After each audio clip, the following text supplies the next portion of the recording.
The solar car is a all-encompassing, all-consuming pursuit. Everything else goes out the window. Girlfriend, parents, friends. 1, 2, eating, sleeping, certainly. It was worth it because it changed my life completely. When you make something and you can see it working, it's just amazing. Actually being out there and driving a car that you built yourself is just incredible. Most of the students on our team find it really easy to find really great jobs when they graduate from Stanford. So we have folks that go into companies like Boeing or SpaceX, Tesla. The solar car experience was the most important thing I did at Stanford.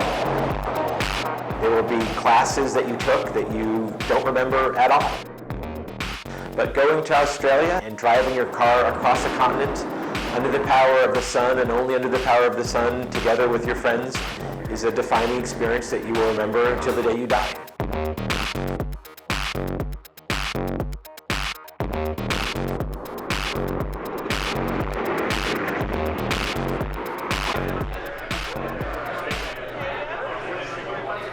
So I'm really excited to be here today. We're here to celebrate our 25-year history at the Stanford Solar Car Project. The Stanford Solar Car Project was founded in 1989 here at Stanford by some really driven engineering students. It's an entirely student-run group. What we do is we design, build, test, and then finally race solar-powered vehicles.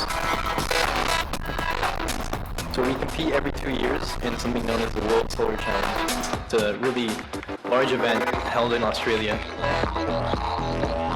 We are required to drive 2,000 miles across the entire Australian outback, just using solar power alone. It's a really competitive event. It's really difficult. This past race was one of the most exciting in our recent history. Our latest car, Luminos, which raced in the 2013 World Solar Challenge, this very grueling race, it did very well.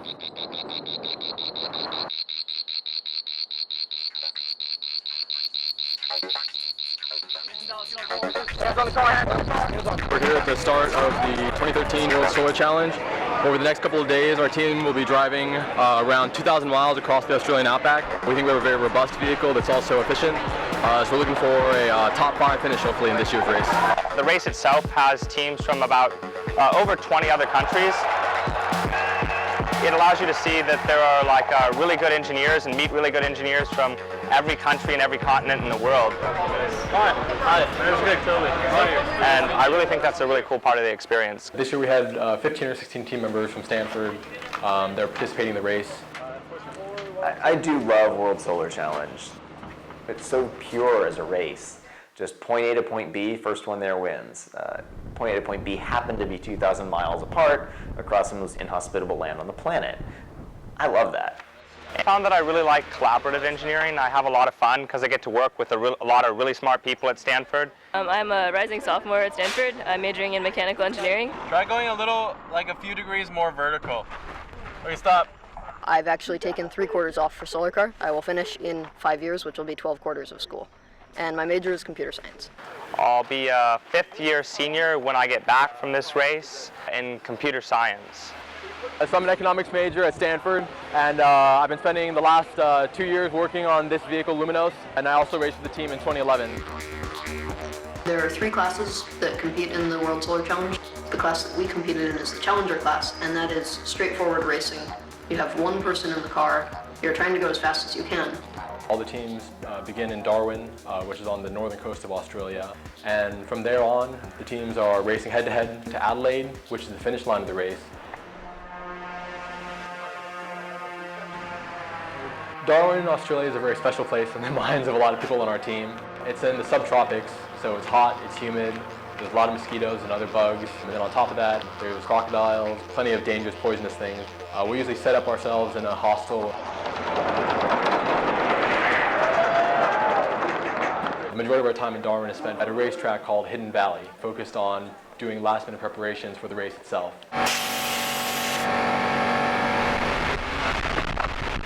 I'm Max Braslin from the Stanford Solar Car Project. I'm an electrical engineer on the project, and I've been working with the team for about 2.5 years. I joined actually about exactly a year ago, and just the fact that I'm here in Australia now is pretty crazy. In the World Solar Challenge, the teams that place in the top 3 will actually receive recognition in the big medal. So basically, the gold, silver, and bronze teams are kind of the top teams the next 2 years throughout the globe. For the last 6 or so races, there's been 2 teams that have traded back and forth winning the World Solar Challenge. The Dutch team, Nuon, and also the Japanese team, Tokai. And then the University of Michigan is also another top team. They've consistently been in the top 3. There's always naturally a little bit of a competition between Michigan and Stanford. We were focused on them. We wanted to beat them. They wanted to beat us. That's a good rivalry. Michigan is a fantastic team, and Michigan provided all the incentive we needed to sort of pull those extra late nights. We were kind of in the dark with respect to Twente. We had gotten to know these guys, and they're really funny people. Yeah, definitely one of the fastest teams in the whole race. Very good team, master students in the Netherlands. They take a 1.5 years off to do it. They build a beautiful car, races very fast. One of the cool things about our team is that we're completely student-run, and our university involvement is really there to support us, not to direct us. A lot of these other teams are run by professors. They're either completely or mostly grad student composed. And it was really cool for us to see how these other teams are run that were really a lot older than us, a lot more experienced. Right now we're at Darwin Showgrounds, where they're staging the event Scrutineering, where all the teams that are competing in the race this year go through about 4 hours of regulation checks with the officials for the race. Not related to famous Henry Ford, by any chance? Not that I know of. It's worth having a look. One of the first stations that our team goes through is a battery check station. At high noon, when the sun is high above the sky, our team will use a solar array to charge those batteries, so that at the end of the day and in the early morning when the sun is low in the sky, we can still cruise the same speed using the extra energy stored in our battery pack. I'm curious to see what other teams have for their battery packs. Most teams keep them pretty under wraps. This was just a station to go through and you put orange string across the pack so that if we were to tamper with any cells, it would be obvious that something had happened. It's just sort of a safety check that they have. The teams are following the rules. Hopefully in the course of the race, we'll never open the battery pack again, and we'll open it in Adelaide, and the string will still be on, no problems. Thank you very much. Thank you. Lovely looking. Thank you. Delighted to see it, so good luck in the event. Great, thanks. I'm expecting big things of you. We'll see, we've been practicing. One of my main projects was building the battery pack mechanically. Max Praglin did the electronics, and Rachel Fenichel did the code. Merry Christmas, have a battery pack. Oh, yeah. Okay, got it. You start the race with a full pack. You're fully charged in Darwin, and you end the race with an empty pack. So some days later. So you don't discharge to 0 every day, and you don't recharge to full every day.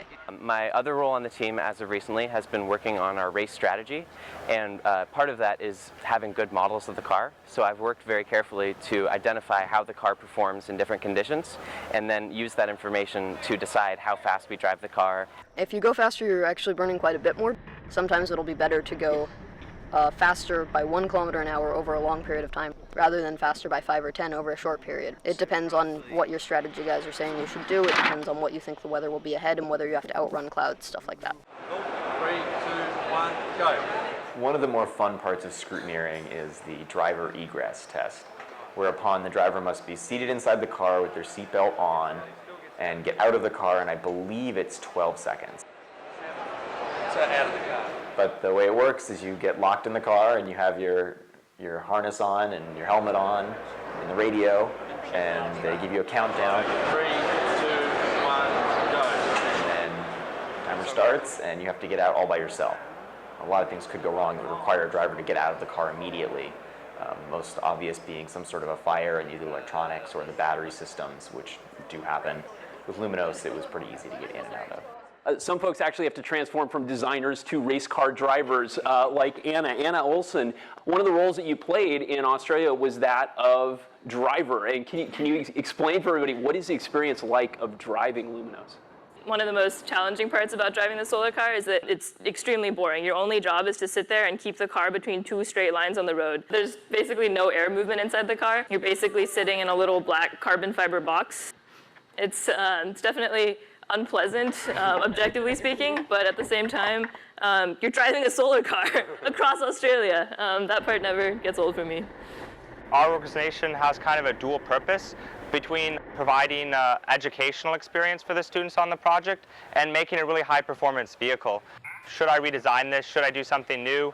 It would be a little more educational for my members. So really navigating the trade-off between good race performance and doing things that are new is probably the toughest challenge. My name is Alex Tilson. I'm a 1992 graduate of Stanford. So I was at the very first meeting that the Stanford Solar Car Project has ever had. It was freshman year, 1989. No one had built a solar car before. It's first drive we're doing in Australia. I was the first to take the car to Australia and the World Solar Challenge in November of '93, where we were 13th, I believe, out of 40 that started, roughly. And that remained the Stanford speed record across Australia for 20 years, much to our surprise. The teams that went subsequently didn't finish. I know at our company, our entrepreneurial success, I partially relate back to the solar car experiences. It taught me a lot as a leader, taught me a lot as a manager, taught me a lot as an entrepreneur, taught me a lot as an engineer. The solar car team and technologies are usually ahead of their time in terms of looking at the next best generation of batteries, the best solar panels, best motors and efficient converters, things like that. Most of my involvement with the solar car team was toward the end of when I was at Stanford. I had many friends that were part of that team throughout my time there, and I recruited most of the people from the team when we started Tesla, and was a key thing in the beginning of Tesla. I think it matters more than most classes you can take. I mean, it's one of the things that even today at Tesla we look at on resumes and place it higher than perhaps GPA, or even perhaps higher than what classes they decided here and there. So the process of getting our solar car from basically a blank sheet of paper with no ideas yet to having a vehicle that can be ready to race across the Australian outback takes our team about 18 months. It's a very quick cycle. We'll spend about 3 months doing preliminary design work. Once we get to the mid-fall, we'll start doing some of the manufacturing work. The vast majority of the components in the vehicle we actually manufacture here on the Stanford campus. For example, the carbon fiber composites, we ramp that up in the late fall going into the winter. Basically the entire vehicle's composite monocoque chassis and exterior shell is made out of carbon fiber. We have a lot of titanium components on the vehicle. We have very high efficiency solar cells on the top of our vehicle and the solar array. And our team usually spends about 2 or 3 months doing testing here in California for the most part. For example, we'll spend a lot of time in the Central Valley where there's a lot of open farmland where our team can do testing that's a lot more similar to the Australian outback.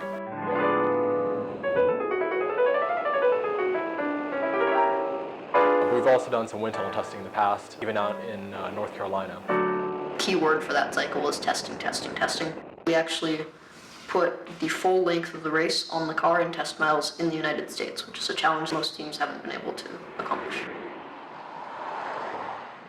This year our team was very fortunate in that we had a couple hundred great sponsors that supported our team. Altogether, the program this cycle had about $1.6 million worth of parts and cash that were donated to our program. Of that, maybe $400,000 was cash, and the rest were parts that were donated to our team. For example, Panasonic was one of our big sponsors this year that provided battery cells for our vehicle. So the Stanford team assembled hundreds of our cells into various blocks.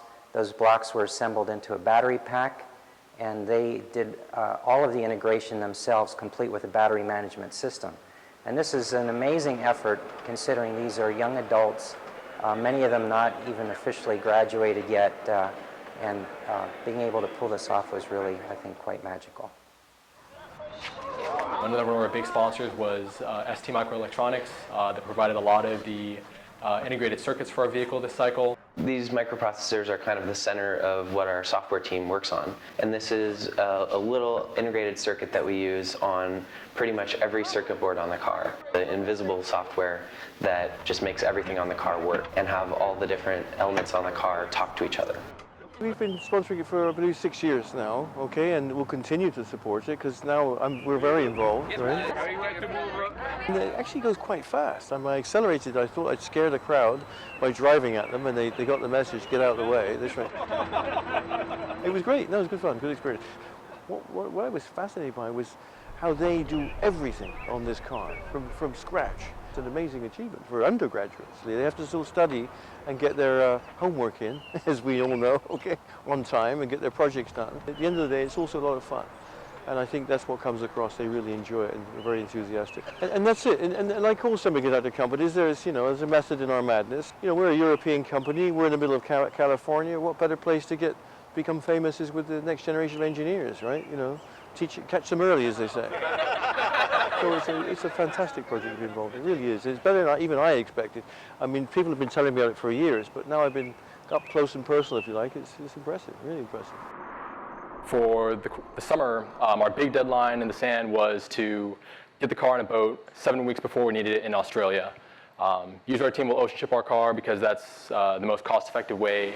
This last year I tried to make a big effort to try to find a corporate sponsor that could support our team with air shipping, but I had very little success for months on end until I got some inroads with Virgin Australia and Virgin Atlantic. Air shipping is something we always talked about doing, but it's hard. And Wesley manages all in the background to get this sponsorship. It reinforces the opinion that he's magical. Wesley was amazing at logistics. So solar car, turn left here. Okay, solar car, clear to proceed. Beautiful. Greg was great for technical advice, knowledge, and they were just both fun people to be around. Coffee. Greg, coffee. They did a fantastic job. So with our team, we definitely have a lot of very passionate, strong personalities. Because the thing is, every time water drips out, we're wasting water. But fortunately, this year we had a very strongly knit group of students that were out in Australia. By the time we got to the race, we were really functioning as a well-oiled machine. The car is still on? Fortunately for us, Stanford University provides cash support, but we still operate on a pretty tight budget when we're in Australia. We weren't dining out every night, but no, we're not starving. And also, this is partly because the team tries to put most of our money into racing. You can live on PB&J for a while. The one large expense that our team members have to personally cover is the flight ticket to Australia. And for many members of the team, that's a barrier that prevents folks from being able to go to Australia to experience racing in the outback. In addition to the solar car itself, our team has a convoy vehicles that we use to support the race car. So this year Volkswagen provided us with 4 vehicles to use, and our team picked up those vehicles in Melbourne, Australia. The first vehicle that we have in our convoy we call the Scout car. For one, the Scout vehicle is responsible for collecting live weather data just ahead of our team and reporting that back to the rest of the convoy. They'll also report if there's any kind of new road hazards we wouldn't expect.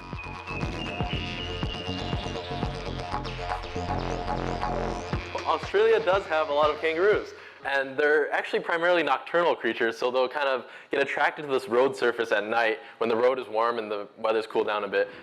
And the problem with this is that there's road trains, these 3 or 4 trailer long semi-truck configurations. What they have adopted is, they'll call them roo guards, where it's just a steel grate in front of the truck. They won't stop because they can't stop, and they'll just run these kangaroos down it. And it happens, there's roadkill on the road, and we have to navigate that the next day. The next vehicle in the convoy is called the lead vehicle, and this vehicle will run maybe 500 yards in front of the solar car itself. And then just behind the solar car is the chase vehicle. And the chase vehicle is usually kind of the headquarters of our race convoy. And then the final vehicle that we have in our convoy is our trailer vehicle, which we use to carry all of our tents, all of our camping gear, and also some of our race equipment as well.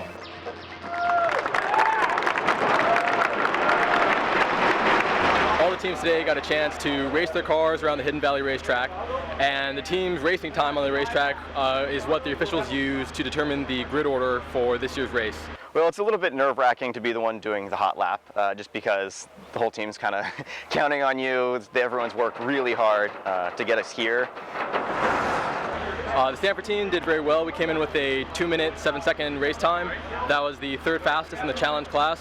So that means that we'll be placed 3rd car at the start of the grid for this upcoming race. So the day before the race, I felt ready, and I know a number of other people on the team have also felt ready. I've been doing solar car for 4 years, and this is probably my last shot at it.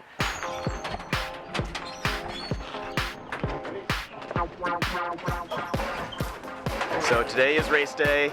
It's a little surreal to be here. We're all obviously very pumped up, a lot of adrenaline flowing. None of us have slept all night, waking every hour in anticipation of the day. We're just really excited. It's going to be a great race and a wonderful way to see Australia. We hope to win. I'm excited, our team's excited. Feeling good, got a good night of sleep, and we're ready for a long race. You kind of start to reflect a little bit on 18 months of everything. I mean, the sleepless nights, the joy of something working, bickering about what is the best design, what's not the best design, just the agony and the ecstasy of it all. So my parents have decided to come to be the, as they call it, drive the chuck wagon for the team. Like my wife says, we're chief cooks and bottle washers. We're making sure that the team stays full. We're the cookies. They'll be making our food and just handling the food logistics for the whole trip. The nice thing about that is it means the team doesn't have to worry about food. They can take a big chunk of work off of the team and leave us to sleep and make sure the car goes really fast. Really excited. It's been a long process, and here we are. The door was, at Thanksgiving 2 years ago was a piece of cardboard, and he was, designing it. So it's just fun to see it go from the idea to this. The other guy that came was named David Olson. He was a fantastic asset to have because he knew outback weather really well. I believe that at the present time we're looking at some bad weather towards the last day, what we hope to be the last day of the race. If we can get there and fast enough, we should be able to avoid the worst of it. And then if we don't go fast enough, we could run into some bad weather near Adelaide. With a solar panel, you can see your power drop to near zero with a cloud in front of the sun. And we think that if there's enough sun, that we should be able to have enough energy in our batteries to make it down to Adelaide. But it's really kind of a scary game to play when you don't know if you're going to make it to the very end. I'll be driving the first shift, which is exciting, but it's probably one of the more complicated shifts just because you're in real city traffic. The nice thing is I've got, the convoy knows what to do, we're rehearsed at this, we've done this, we're ready to go racing. On the first day of the race, the teams are released off the starting line every 30 seconds or every minute or so.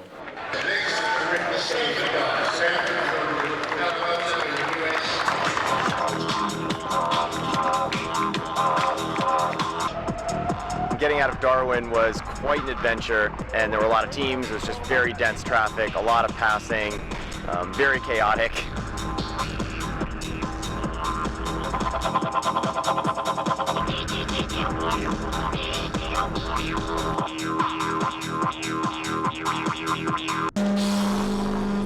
Over the course of the race, there's 9 or 10 control points that teams hit in the biggest cities on the Stewart Highway every few hundred miles. The biggest cities might be a city with a population of 30.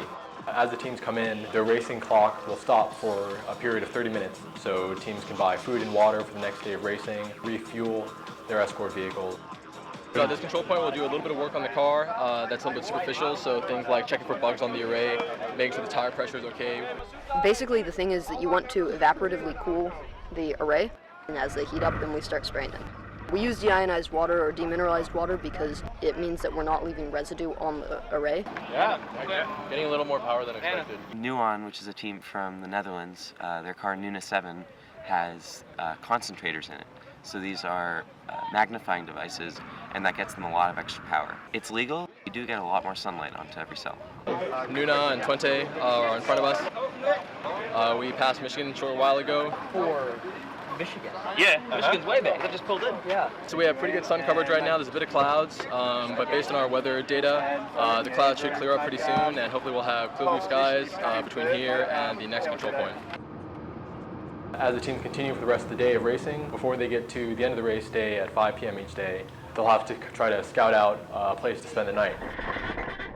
So what the team will do is quickly pull their vehicle to the side of the road, and then oftentimes what they'll do is they'll take their array of the car, the solar panels, and try to prop them up so they can point the solar panels directly at the sun for the last final hours of the day.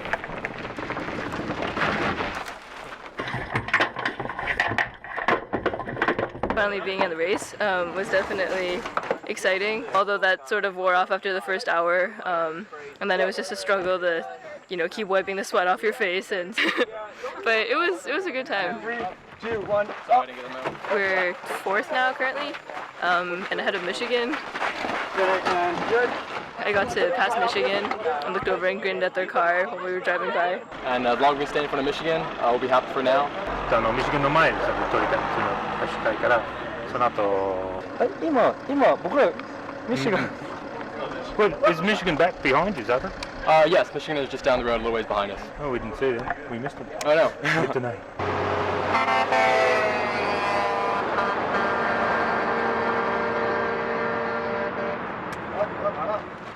We set up the array stand, picking a position where we're going to get the most sun that we can. We need to rotate the back of the car closer to me. What they can say is, okay, I think that you should go up by this amount, and that's kind of eyeballing it based on angles that we can see. All right, that's pretty good. But then after they say, I think we should do this, they can actually check. We have a telemetry system, and so we're getting data from the car directly to a laptop. I can see the numbers. They can say, okay, we're getting 5 more watts than we had last time, so this is a good angle. Ready for food. And then looking forward to the stars out in the outback. That's one of the coolest parts about camping out here.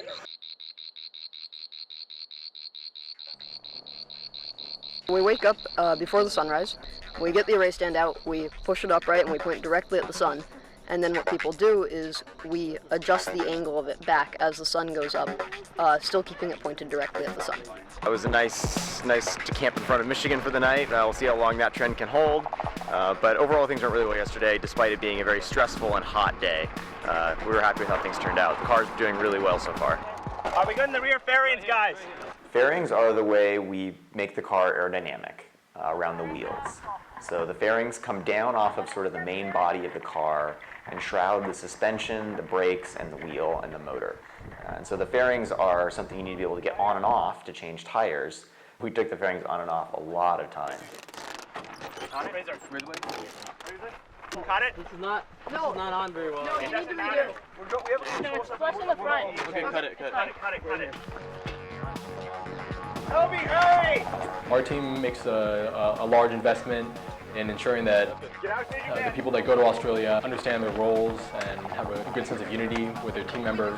There's definitely other teams that may have a lot more drama, so as much as we can, we try to avoid any kind of conflicts we would have at the last minute when it comes down to actually racing across the outback.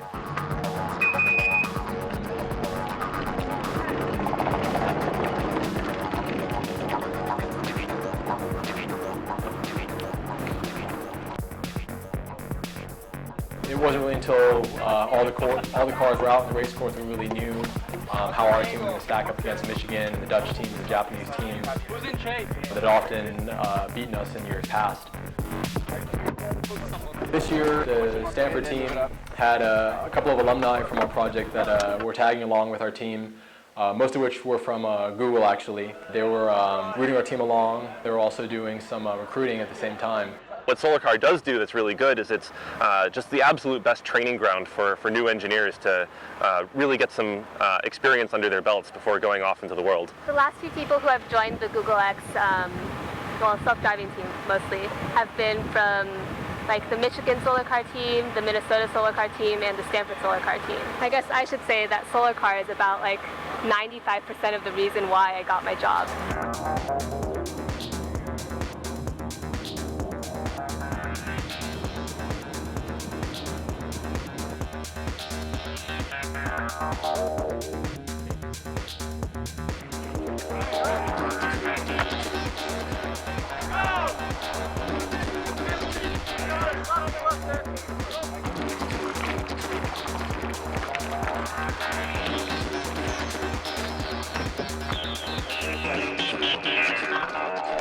It's pretty hot. The car's feeling pretty good though. It's pretty stable. It feels good. And about how long were you driving and about how many kilometers? About 5 hours. We're pretty happy with where we are right now. If you'd said 2 years ago that we'd be here, we probably would not have believed you. Yeah, we're excited to be top 5 so far. Really happy with how the car's doing. No major problems, no. Not yet. You never know. Today I'll be the driver in the afternoon, going from Tennant Creek, where we currently are, down to just a little shy of Tea Tree, it looks like. I haven't seen the latest models, but last I'd heard we'd be pretty close to there tonight.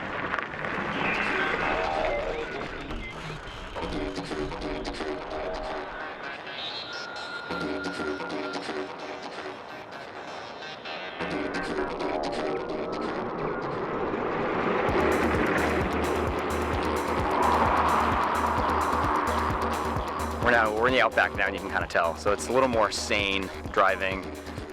You can run your own race now as opposed to having to jockey with other teams a whole bunch. So it's a little more relaxed in that sense.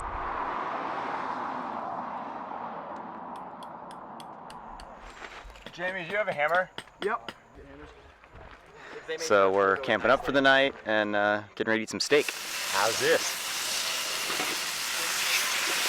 That's half a beast. Michigan's still an undetermined but few kilometers behind us. So that's kind of fun to still be this close at that point. And Twente, we think, is about 20 to 25 minutes ahead of us. It's nice to be within 30 minutes of a podium at the moment. Good morning, sir. We're gonna have a lot of people though to make sure it doesn't. It's gonna want to tilt like this and hit the tail. Famous Outback recipe. Ready for flipping? It's containing kangaroo. Yeah, these I pancakes. got the baby wallaby batch. Baby wallaby batch. Yes, okay. Yeah. They're good. Dude, they're mad tasty. The food has been very good. I definitely can't say I was expecting to eat this well in the middle of nowhere. On this laptop, I have a set of graphs and numbers that are reading live data off the car. Say solar car passing on the right. And the idea is that by looking at the live data off of the car, I can match that up to our predictions that we've made. So within a few minutes of noticing that we have more power in our battery than we had originally planned, I can look at our numbers, see what speed we should go to kind of match our prediction. The biggest city that our team hits over the course of the race is Alice Springs, which is right in the center of Australia. The Stanford team is well over halfway through the race now. We've been cruising anywhere between just over 85 kilometers an hour on a daily basis right now, which is fast for our car, fast for a lot of teams. All right, brakes. My name's Peter Collins. My duties as an observer is to observe the activities of the team and record anything that might be a little bit out of the abnormal and pass it on to the officials. So since leaving Darwin, I've been with 3 different teams. It's good fun, and of course coming home with all the teams is a wonderful experience because you do meet some young people who are our future, and I think it's rather exciting to see them at work. Oh, you found some wood. Got the Barbie going.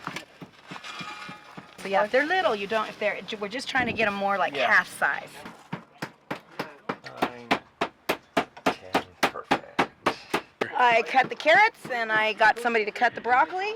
We're having curry tonight. I'm done. Our team is aware of some teams that have probably dropped out at this point in the race. There's 2 Dutch teams, then 1 Japanese team that are still ahead of our vehicle. But in terms of the competition behind us, we're pretty far ahead. This one's got a few cuts, but nothing troubling. Anna, you check? Yeah. You check?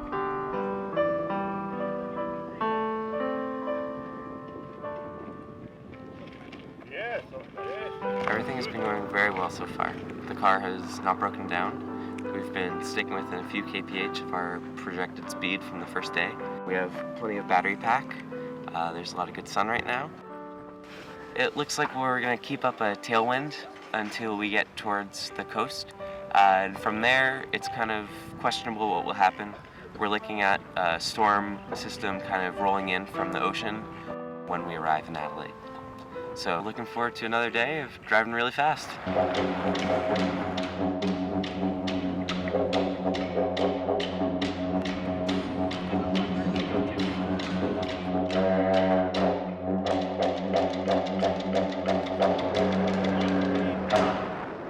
We had really strong tailwinds going into Cooper Pedy, so not all cars are built to handle these kind of winds. Unfortunately, one of the cars, University of Michigan, crashed today going into a control stop. Unfortunately, they're okay, but it's unclear what their status is in terms of racing. But that'd be a pretty big upset for them. They've been the fastest American team for about 2 decades. We started the day 45 minutes behind Twente and are now 5 or 6 minutes behind him. It's cool to be right up there, neck and neck with another team. It's pretty weird after, 2,600 kilometers to be right on someone's tail. I think everyone is starting to get a bit tired of camping in the outback. I haven't taken a shower since the morning of the race, which would be 4 mornings ago, and we're soon coming up on some very fly-heavy areas. I'm not a fan of the flies. Tomorrow's going to hopefully be our last day of racing. The next day we knew it was going to be cloudy, but it was a question of how much cloudy we would have to deal with and when and where the rain might hit us. This was a photo of us huddled around our laptops trying to decide what we were going to do on the last day of the race. So our decision that night was that if we got any bit of sun in the morning, we would try to catch Twente. And that meant that we were going to throw all of our best practices for race strategy out the window. And this was kind of a calculated gamble. We knew that if we caught them, it would be worth it. And if we didn't catch them and ran out of energy, we might be stuck on the side of the road. Good gamble, makes it fun, makes it exciting, makes it really, really freaking stressful on the last day. So that last day, waking up 6 minutes behind Twente was definitely exhilarating. We figured they probably had more on the battery pack than we did, but we wanted to keep pressure on them, hoping they would make a mistake. We know they were worried about us. It was really fun to be in an active race that late in the game against a team that we all respect so much. We had a short drive from the place that we had camped the night before to Port Augusta. We're at the last control stop right now. The Solar Team Twente is in third place, and we're about 10 to 15 minutes behind them. So right now, we just kind of have to brave this terrible weather. But our team was trying to get the last potential wattage out of our solar array. So we had our team propping our vehicle up to get a bit more sunlight to improve the power output of the solar panels. Hey Wesley, what time do we leave again, just so we know? It's really going to be a race to Adelaide. Don't know if we have enough sun to get there. Don't know if they do. If we got zero sun, we surely won't make it to Adelaide. It's about 200, 300 kilometers from here. It's just a question of how fast do we go to try to save some energy. It's a high stress time right now. And after the 30 minutes were up, we had to jump in our convoy vehicles and try to chase down the Dutch team that was just ahead of us.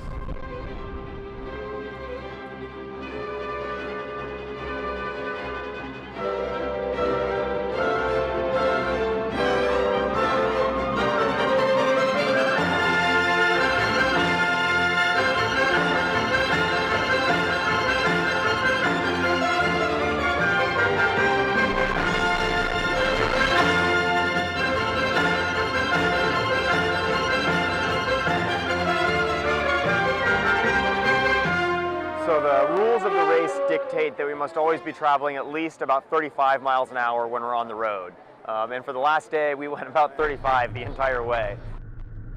The most stressful point in that drive from Port Augusta to Adelaide was when the motor had started to cut out already, meaning that it was very low in battery pack. And we're coming up to the largest grade on that section of the track or the race course, and we were at the bottom of it. It was raining very hard. My vision was highly obscured by fog, so I couldn't see very well. About halfway up, I realized, uh-oh, we're not really gonna make it. Luckily, there was a little rest stop and a pull-out at the top of the hill. I personally needed to use the facilities as well as wipe out the condensation inside the cockpit, but once we got to the top, it was literally downhill from there. Fortunately, we only had to stop twice briefly. Unfortunately, the Dutch team Twente ahead of us had a bit more energy, and they were able to pull away from us on the final day of racing.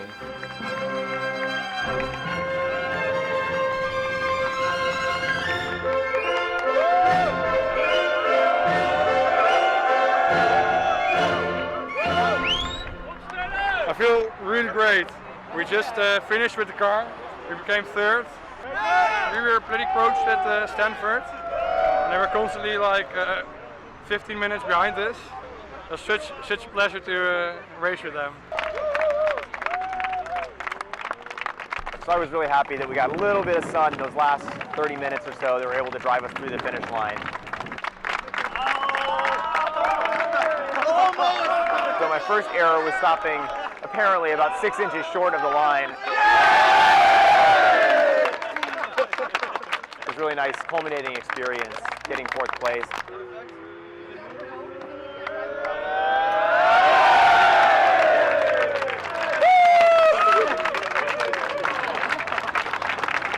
Last drive I'll ever have in a solar car. To America's #1 solar car team! Made it! Yeah! 3,000 kilometers! Got a little shaky at the end, but trucked on through. Awesome. Like, we're the first team to finish from Stanford in forever, and we did it properly. We didn't break down. I'm going to take a nice long shower and get red back dust all on me. And then I'm going to take a long nap. Yeah! I'm so excited. So happy. I was so nervous. Nail biter. It was a nail biter. Feeling relieved.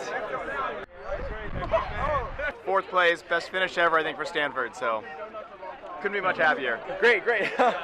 We're at the finish line, end of timing, and we're very, very happy. More flies! The next car we expect to have here on the finish line will be the Stanford Solar Car Project from the United States.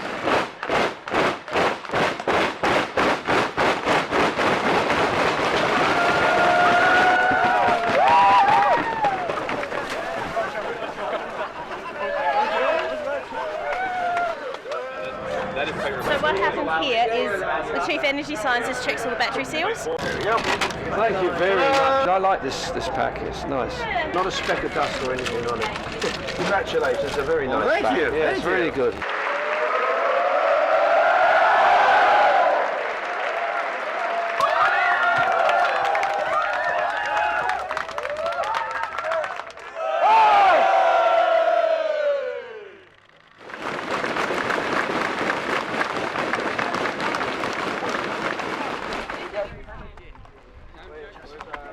The team this year did very well. We're very happy with the results and having the best finish in Stanford's history. I was fabulous what they did. The team had been in a 20-year Australia rut, and we're thrilled that the team went and obliterated the '93 Stanford performance and beat Michigan. Really was the top all-student team in the world. Hats off to Wesley for heading it up and for everyone else for being a pivotal part of it as well.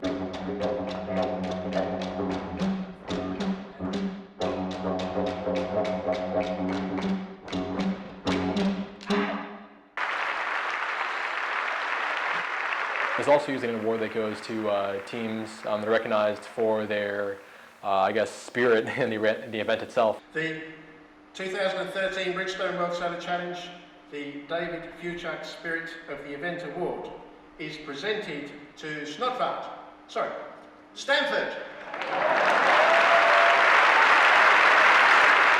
That's just an effort to recognize teams that are doing something special to make the World Solar Challenge really an exciting and fun event for everyone involved.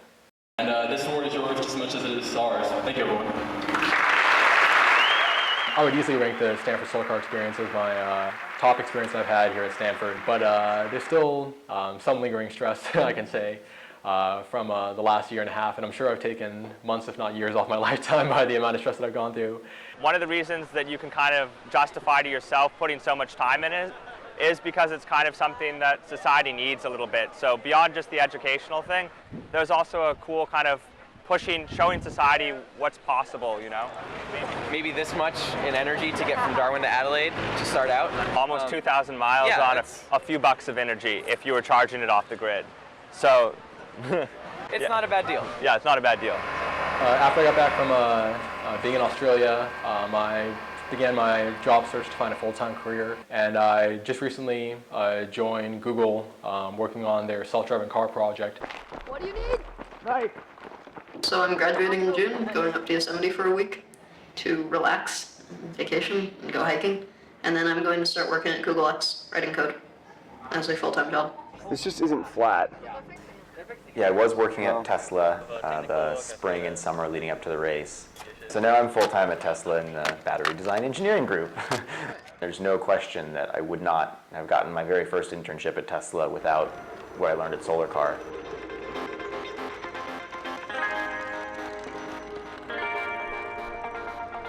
I certainly hope that the university continues to, put resources behind this and also stay out of the way enough to provide a place that students can really have that freedom so they can, push the boundaries, fail occasionally, learn from the failures, make mistakes. That was one of the, I think, instrumental parts of Solar Cars. There was never a safety net to prevent you from making, really bad mistakes. And you learn amazingly quickly in an environment like that. It's a little bittersweet to see it finally end, but I'm glad I got to go out on a very high note like this, and I have so much confidence in the people that are coming up. We just had such a great group of young people join this year. The team's in great hands. Can't wait to see what comes next. That's what's really incredible about this experience to me, is that you join as a wide-eyed undergrad with no concept of anything that you think would be useful to the car at all, and then eventually you realize that at some point between Australia and where we are now, the wand has been passed down, and it's our turn to build a solar car.